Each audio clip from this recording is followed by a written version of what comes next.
কবি জয়দেব গোস্বামী তার দশম অবতারে ভগবান শ্রী হরির যে অবতারের কথা বলেছেন তিনি হলেন কল্কি অবতার। শাস্ত্র মতে এখনও ভগবানের সেই কল্কি অবতার রূপ গ্রহণ হয়নি। সেই রূপ কখন হবে এ বিষয়ে শ্রীমদ্ ভাগবতে বলা হয়েছে যে যখন ধর্ম, সত্য, শৌচ, ক্ষমা, দয়া, আয়ু, বল, স্মৃতি নষ্ট হতে থাকবে তখনই তিনি আসবেন। কলিযুগের দোষ সম্পর্কে সেখানে আরও বলা হয়েছে যে কলিযুগের ধন মানুষের জন্ম, আচার ও উৎকর্ষের কারণ হবে এবং শক্তি, ধর্ম ও ন্যায় নিরূপণের কারণ হবে। অর্থাৎ যার ধন আছে তার জন্ম যেখানেই হোক, আচার আচরণ যেমনই হোক, সেই হবে কিন্তু মাননীয় ব্যক্তি।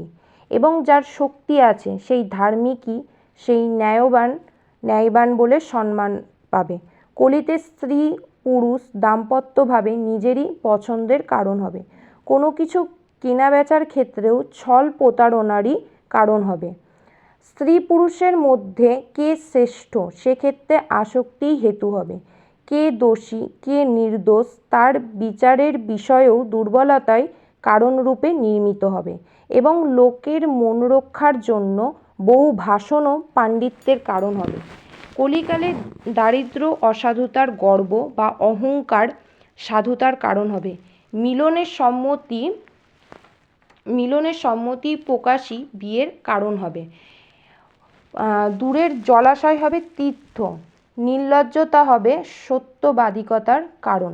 এরকম নানা রকম দোষে দুষ্ট জনগণে পৃথিবী যখন ছেয়ে যাবে তখনই ব্রাহ্মণ, ক্ষত্রিয়, বৈশ্য, শূদ্রগণের যেই বলবান হবে সেই হবে রাজা।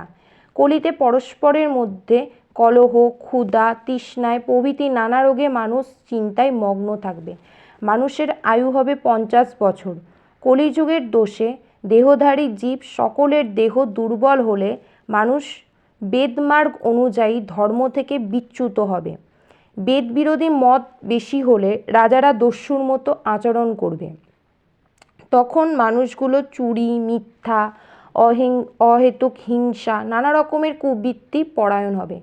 ব্রাহ্মণ, ক্ষত্রিয়, বৈশ্য হয়ে শূদ্রের মতো আচরণ করবে।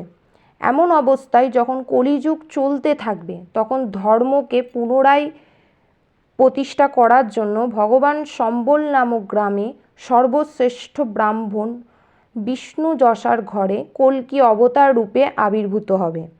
সেই জগৎপতি কল্কি দেব অসাধুগণের দমন করার জন্য দেবদত্ত নামে এক দ্রুতগামী ঘোড়ায় চেপে সারা পৃথিবী ঘুরে বেড়াবে। তার হাতে খড়গ দিয়ে কোটি কোটি রাজবেশধারী দস্যুদের বধ করবে। এভাবে ভগবান শ্রীহরি কল্কি অবতার রূপে এই ধরণীর বুকে পুনরায় ধর্মের প্রতিষ্ঠা করবে। তখন থেকে সত্যযুগ আরম্ভ হবে। পৃথিবী আবার পবিত্র হয়ে উঠবে। সেই কল্কি অবতারের শ্রীচরণে আমি কোটি কোটি প্রণাম জানাই। জয় গোপীনাথ।